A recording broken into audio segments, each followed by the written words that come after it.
Tuned into Luntha TV, and it's time for our 7:30 news bulletin. My name is Tandi Wemzumara, but first a look at the headlines. Pope Leo XIV emphasizes that AI should support, not hinder, the development of children and young people. NCA-DCA Joint Country Program challenges implementing partners to ensure transparency and accountability in NORAD-funded projects. Experts urge limiting presidential powers in appointing MEC chairperson, suggest Public Appointments Committee of Parliament take the lead. And in our exclusive report this week, Bridget Monoga and Charity Shilanga reveal how the Mega Farms program's growth reflects increasing farmer confidence in large-scale farming, aligning with government's vision for enhanced grain reserves and agricultural self-reliance.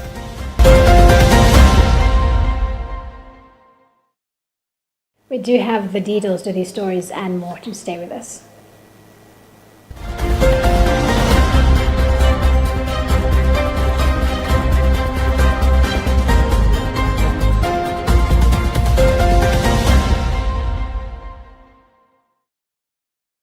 Pope Leo XIV has emphasized that artificial intelligence, despite being a remarkable human achievement, poses urgent questions and demands that human dignity be prioritized, particularly in safeguarding the healthy development of children and young people. In his message to the second annual Rome Conference on Artificial Intelligence, the Holy Father emphasized the need for reflection and dialogue on AI's ethical dimensions and responsible governance. He expressed pleasure that the conference was held in the Apostolic Palace, highlighting the Church's commitment to contributing to discussions that shape humanity's present and future. We have more details on this Vatican News report read by Phyllis Chizombe. Pope Leo underscored that while AI is undoubtedly an exceptional product of human genius, it is above all else a tool. He cited acknowledging and respecting what is uniquely characterized of the human person is essential to the discussion of any adequate ethical framework for the governance of AI. He, however, insisted that our youth must be helped and not hindered in their journey towards maturity and true responsibility, underscoring that they are our hope for the future. The Holy Father also underscored that society's well-being depends upon their being given the ability to develop their God-given gifts and capabilities and to respond to the demands of the times and the needs of others with a free and generous spirit. Acknowledging that no generation has ever had such quick access to the amount of information now available through AI, the Pope warned that access to data, however extensive, must not be confused with intelligence, which necessarily involves the person's openness to the ultimate questions of life and reflects an orientation toward the true and the good. For its part, he said the Church wishes to contribute to a serene and informed discussion of these pressing questions by stressing above all the need to weigh the ramifications of AI in fight of the integral development of the human person and society. In the end, the Pope highlighted that authentic wisdom has more to do with recognizing the true meaning of life than with the availability of data. In his light, the Holy Father expressed his hope that their deliberations will also consider AI within the context of the necessary integrational apprenticeship that will enable young people to integrate truth into their moral and spiritual life, thus informing their mature decisions and opening the path towards a world of greater solidarity and unity.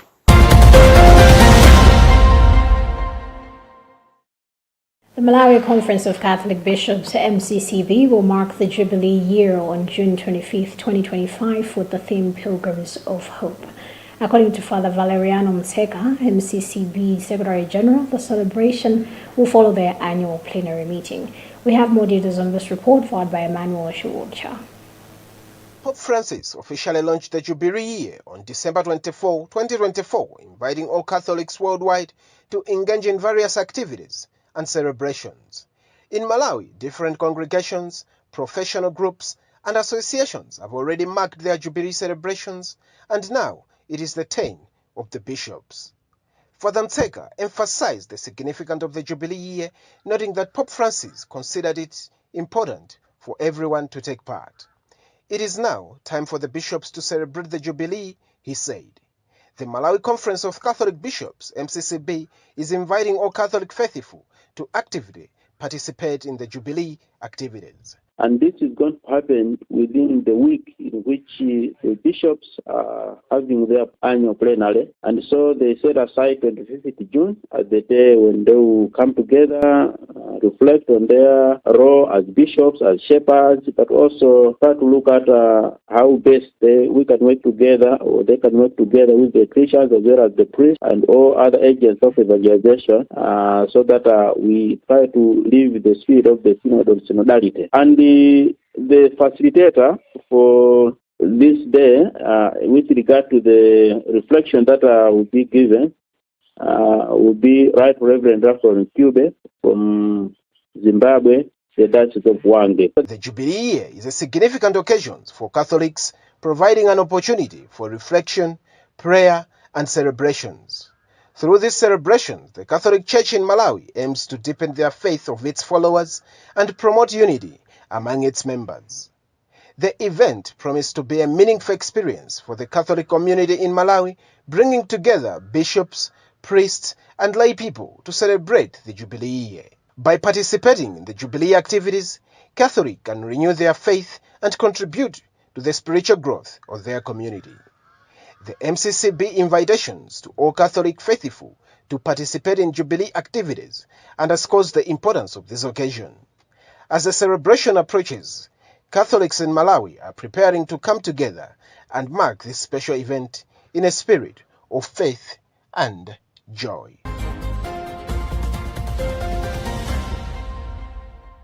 Norwegian Church Aid and Dan Church Aid Joint Country Program in Malawi Country Director Stefan Janssen has stressed the 7 organizations implementing a 5-year NORAD-funded project to exercise prudent financial management. He made these remarks during a closing ceremony for a 2-day NORAD project implementers meeting in Lilongwe. Patrick Puga was there and he reports. The project, set to run from 2025 to 2029, focuses on key thematic areas such as climate and environmental, economic development, food security, and combating inequality and gender-based violence in Malawi.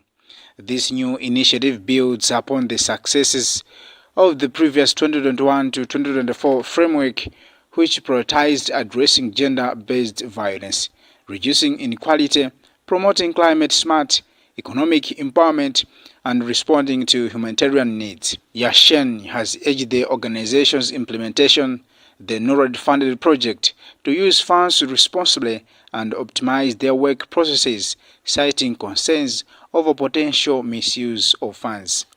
Line Soko, MHRCC Programs Officer, emphasized the project's positive impact across Malawi's communities. The meeting was about co-localization of the NORAD project, and as the resource center, we're actually the lead partner for the implementation of the NORAD funds. The meeting was just making sure that partners know each other, and we are actually planning to work together when implementing in the districts that we're in. For example, in Karonga, there are 3 partners, and we needed to make sure that the partners are working together, even though it's different sectors, but at the same time, we want to make sure that the programs are integrating and merging. Partners including Luntha TV, Kadecom Zomba, MAGA, Megin, EAM, MHRCC, and Sprodata are all working together to improve the welfare of Malawians.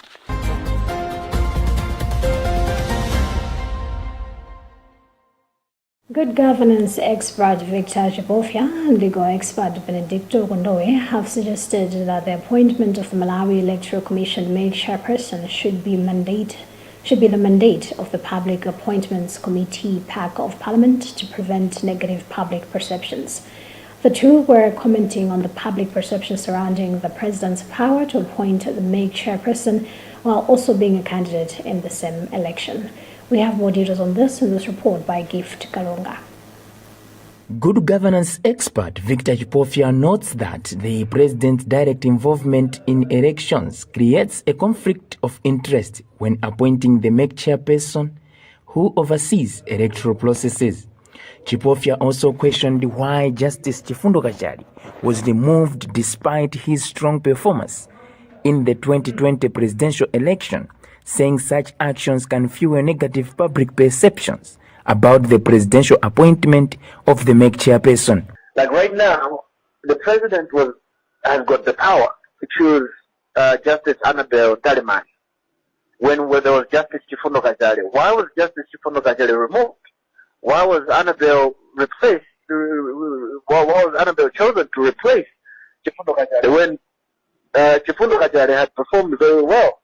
Legal expert Benedicto Kondowe concurred with Chipofia, arguing that the president's involvement in appointing the MEC chairperson could create a perception of conflict of interest, compromising the chairperson's independence and public trust. Kondowe also stated that to avoid such perceptions, it would be important for the appointment of the MEC chairperson to be handled by the Public Appointments Committee of Parliament instead of the Office of President, as this would enhance the independence of the commission.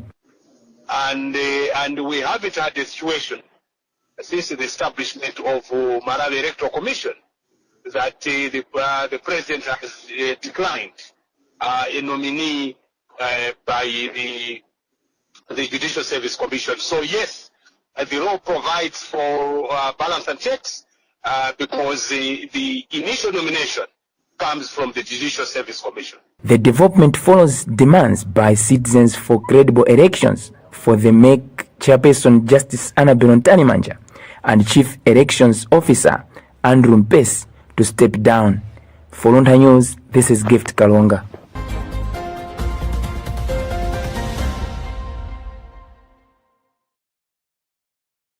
Coming to you live from Bishop Navy Media Center, and today with me, Tandi Wimzmara. Before we proceed, let's have another look at the headlines. Pope Leo XIV emphasizes that AI should support, not hinder, the development of children and young people.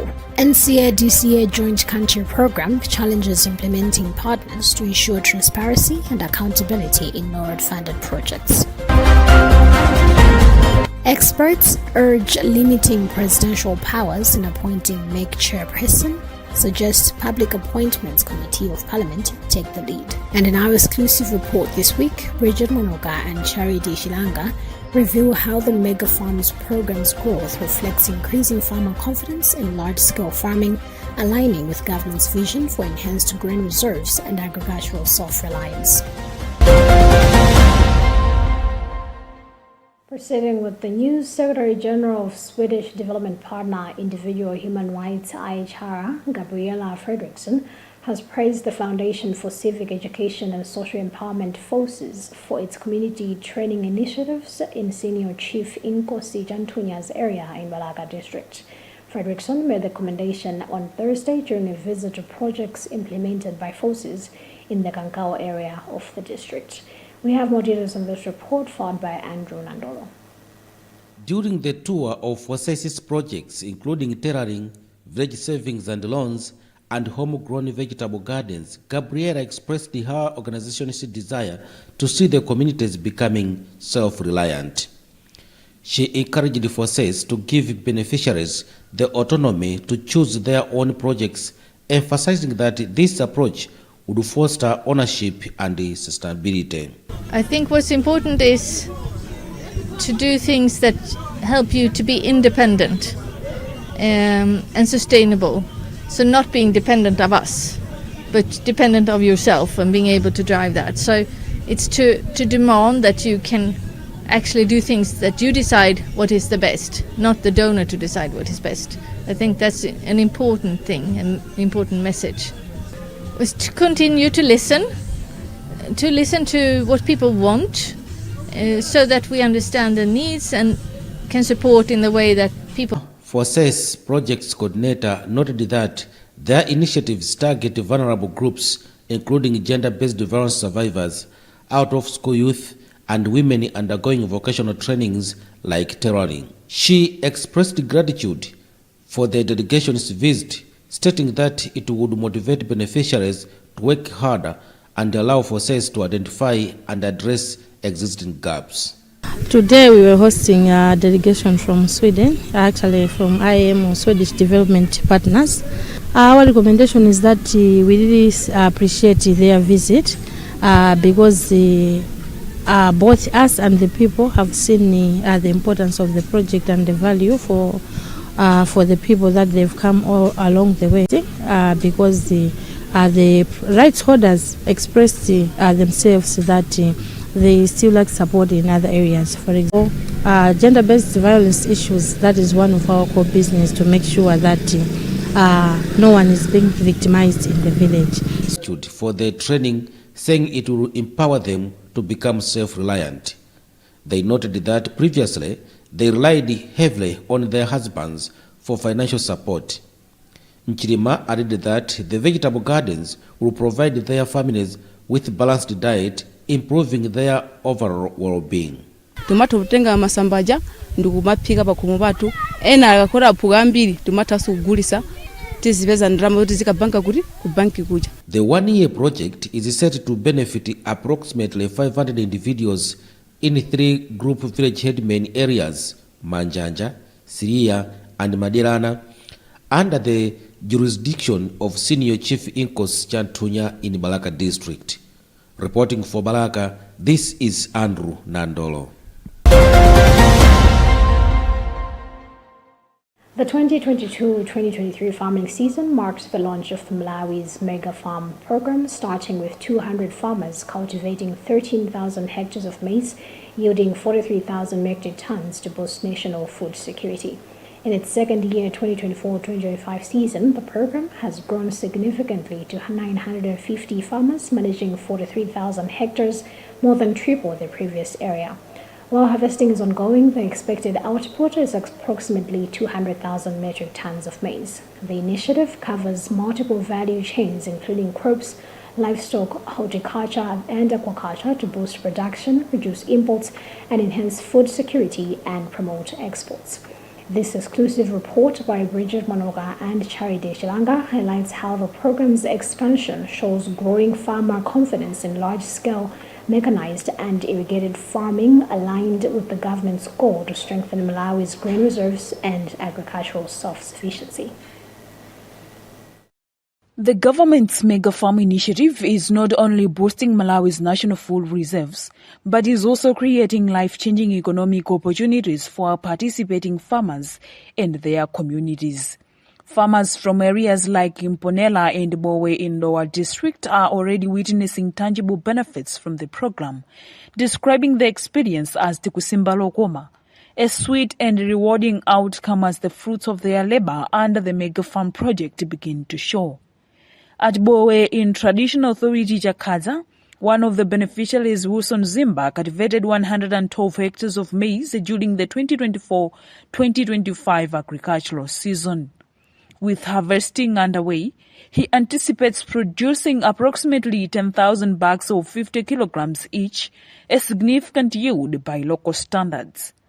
But the impact goes beyond the fields.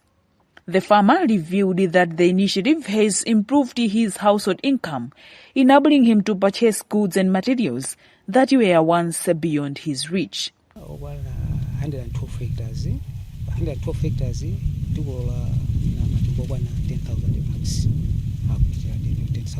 As we speak, I have managed to buy a 2-ton truck and 4 electrical maize mills. Beyond personal gain, Zimba's farm has also created employment for over 300 seasonal and permanent workers, contributing to job creation and improving livelihoods in the area. Group Village Head Kachipande of Traditional Authority Chakaza says the Mega Farm initiative has been introduced at the perfect time, as many people in his community are now able to meet their needs and provide for their families with ease. My community is greatly benefiting as households now have enough food to sustain them for an extended period.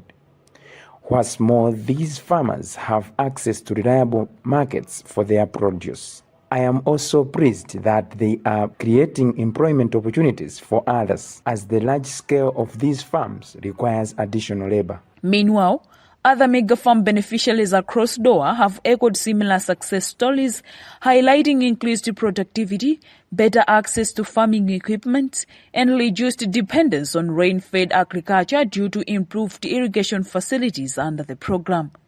Gift Kadamanja from Mumponela, who has 2 farms in Nkamanga and Zole, cultivated 37 and 45 hectares respectively, a total of 82 hectares. He got 650 bags fertilizer and seeds for his 82 hectares, and he anticipates to harvest over 8,000 bags of maize. In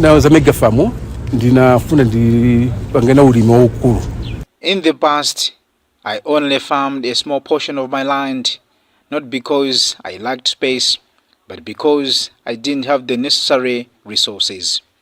This farming season, I decided to think bigger.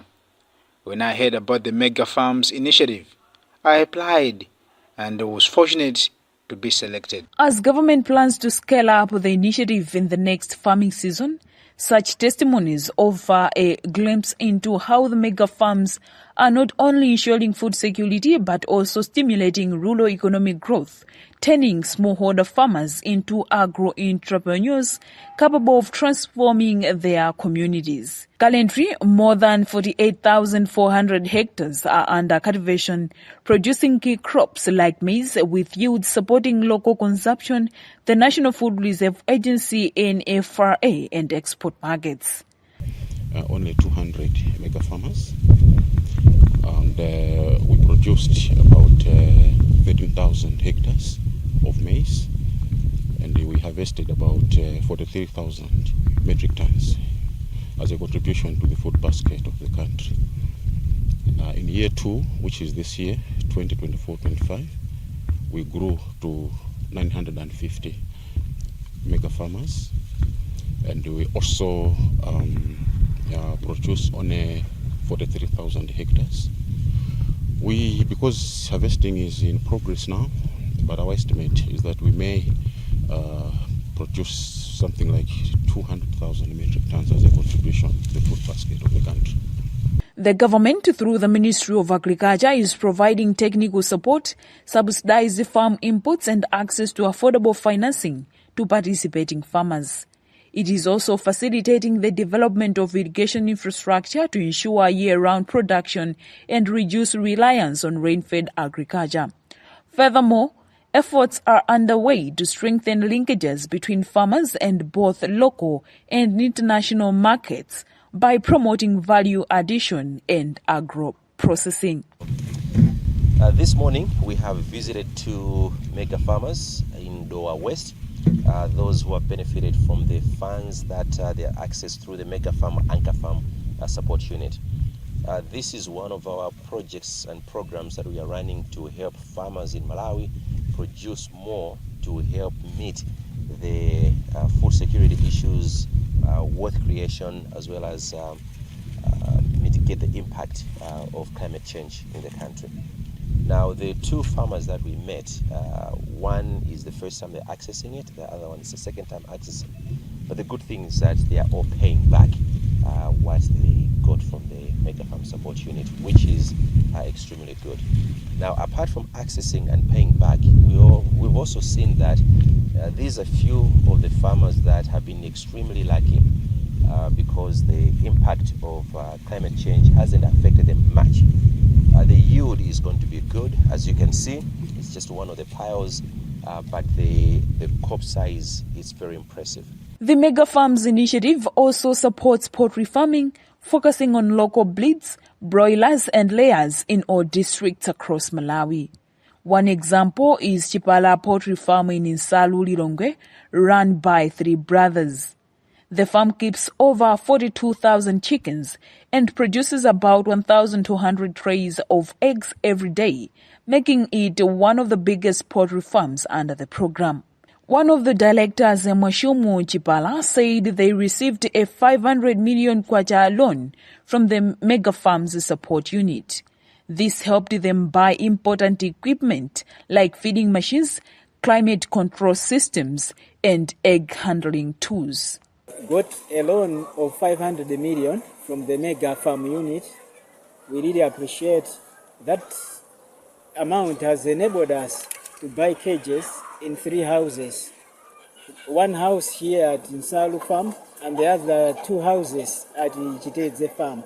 And we've also managed to buy a feed making machine which will be installed soon. So we really appreciate the Mega Farm unit as well as the Ministry of Agriculture. Thanks to this support, the farm has improved production, created jobs for local people, and supplies eggs to big markets. The government is encouraging more farmers to join the program to boost food security, reduce imports, and grow Malawi's poultry exports. Minister of Agriculture Sam Kawale on Monday visited Chipala Poultry Farm to assess the progress being made at the facility. So this afternoon we came to visit Chipala Poultry Farm, one of the farmers in Malawi who are in the poultry business, and they specifically raising chickens to produce eggs. Chipala Poultry Farm is one of our key stakeholders in the Mega Farm Support Unit, where we would want to see more of young people, Malawians, being involved in production of high-value crops as well as livestock. A lot of people think about mega farms in the context of crops, but our focus is both crops, livestock, as well as fish farming. That's why we're very happy when we received the application from our colleagues at Chipala Poultry Farm to invest more to increase the production of eggs in Lilongwe and beyond. And what we have seen today is a testament of what Malawians, once they put their focus together, they can do much more. The Mega Farm initiative in Malawi has expanded beyond crop production and poultry farming to include aquaculture, marking a significant step towards enhancing food security, diversifying income sources for farmers, and opening new opportunities for export. Through this expansion, the government aims to reduce reliance on fish imports, increase domestic fish supply, and create employment along the aquaculture value chain. Nationally, aquaculture production in Malawi has seen steady growth. As of 2022, the country produced over 7,000 metric tons of farmed fish annually from more than 9,500 ponds managed by smallholder farmers. The government's Aquaculture Development Plan 2025-2030 targets expanding the total pond area from 252 hectares to nearly 8,000 hectares, including large-scale projects like the 180-hectare mega fish farm. One of the notable beneficiaries of this effort is Lake Malawi Aquaculture, whose founder and managing director, David Mkwazi, has commended the government for providing financial support, essential equipment, and technical expertise. This support has enabled the development of modern fish farming techniques, such as cage culture, which is being promoted on Lake Malawi. Using the current equipment that we have is 500 metric tons, okay? However, our aspirations are to do 10,000 metric tons of fish production in Lake Malawi. Just in addition to infrastructure development, the government has introduced incentives such as VAT exemptions on fish feeds and equipment, while also enforcing sustainable farming guidelines to protect the environment. So far, the initiative has created over 90,000 jobs, surpassing its initial employment target. Minister of Agriculture Sam Kawale says aquaculture in Malawi is slowly becoming an important source of food, jobs and income for the country through these combined efforts. So the Vision 2063 that we are following, pillar number 1 is increase in terms of productivity, and that is what we are seeing here. They've already started showing us the fruits of those investments, moving from less than 50 tons. They're now moving to 500 tons that are harvesting within a period of 5 months. And the goal that they have is to go up to 10,000 tons that they want to be producing right here. Apart from increasing productivity, we've also seen job creation happening right here. We've seen wealth creation that is also happening right here. And definitely there's import substitution, because it means the number of fish that will be imported will continue to go down. So everything is perfectly fitting in our mandate in the Ministry of Agriculture to contribute towards Malawi's Vision 2063. A couple of challenges are there that they have met, but I consider them opportunities for them to grow. And one of those opportunities are the issue of getting tax incentives or maybe duty waivers in other areas. Those are some of the things that we easily talk with our counterparts at Ministry of Finance. Under Malawi's Mega Farms initiative, the government has identified several key value chains aimed at increasing agricultural output, enhancing food security, and supporting export growth. These include crops, livestock, horticulture, aquaculture, and other sectors. The Mega Farms initiative, covering both crop production and aquaculture, is proving to be a game changer in Malawi's drive towards food security, economic growth, and rural development. With continued government support, private sector involvement, and modern farming technologies, these integrated efforts have the potential to transform Malawi's agricultural landscape and uplift the livelihoods of countless Malawians. That also marks the end of what we had for you in this edition of our news bulletin. But before we go, here's a reminder of our headlines. Pope Leo XIV emphasizes that AI should support, not hinder, the development of children and young people. NCA-DCA Joint Country Program challenges implementing partners to ensure transparency and accountability in NORAD-funded projects. Experts urge limiting presidential powers in appointing MEG chairperson, suggest Public Appointments Committee of Parliament take the lead. And in our exclusive report this week, Bridget Monoga and Charity Shilanga reveal how the Mega Farms program's growth reflects increasing farmer confidence in large-scale farming, aligning with government's vision for enhanced grain reserves and agricultural self-reliance. My name is Tandi Wimzumara. Thank you for keeping me company, and of course continue following the rest of our programs right here on Luntha TV. Just a reminder that you can also find us on social media. We are on Facebook at Luntha Television, and on YouTube we are at Luntha TV Official. Goodbye for now and have a lovely, lovely weekend.